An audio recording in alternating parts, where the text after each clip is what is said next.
o grupo interessado em desarrollar uma área turística na San Nicolás. Para mais específico, é a área de Cerro Colorado. Mas tem dois grupos que têm compromisso sério e modo financeiro para carregar o projeto aqui. Um de nós é a cadena hotelera Grand Bahia Príncipe. Recentemente, o ministro Otmar Odeberg, conjuntamente com o ministro Mike de Mesa, viajado para Santo Domingo para dizer que mira a operação da cadena hotelera aqui.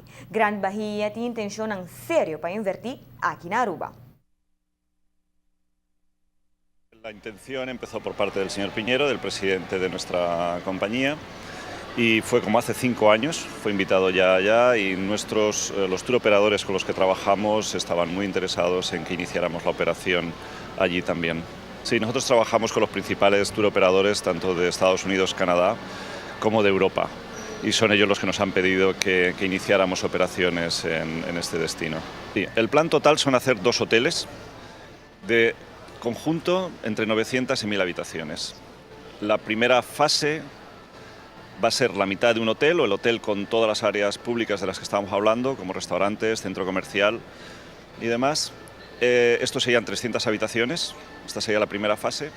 Ese mismo hotel tendría 200 habitaciones más en una segunda fase, que está por determinar exactamente en cuánto tiempo, y luego habría un segundo hotel más, de otras 400 habitaciones a 500. Sí, nosotros tenemos suficiente masa crítica como para llevar nuestros clientes siempre y cuando haya unas condiciones mínimas. Las condiciones han de ser una buena playa, lógicamente, porque somos una empresa que tenemos turismo de playa.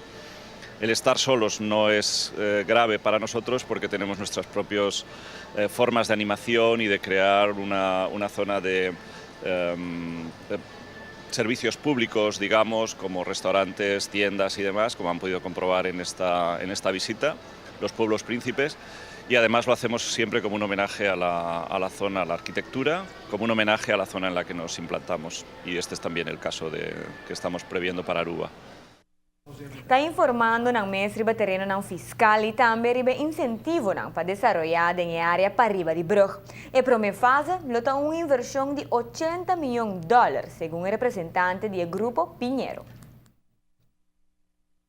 En la primera fase, es decir, las primeras 300 habitaciones, serían como unos 80 millones de dólares. También esto es una cosa que tenemos que comprobar, cuáles son los costos de trabajo allí, de llevar los materiales y todo esto, y todo lo que se necesita, porque casi todo es de importación. En total yo calculo que serían como unos 200-250 millones de dólares. Nosotros estamos listos para comenzar a partir del 15 de febrero. La fecha que nos está dando nuestro presidente es el 15 de febrero para comenzar los trabajos. Y para terminar, el 15 de octubre de 2016 es la fecha que nos estamos marcando también. Nuestra intención, nosotros normalmente construimos en menos tiempo, pero hay una gran inquietud para que utilicemos la mano de obra de allá y no importemos más que lo que sea absolutamente imprescindible, y eso nos da un plazo de construcción más largo del que habitualmente nosotros manejamos, pero está bien, vamos a manejarlo así.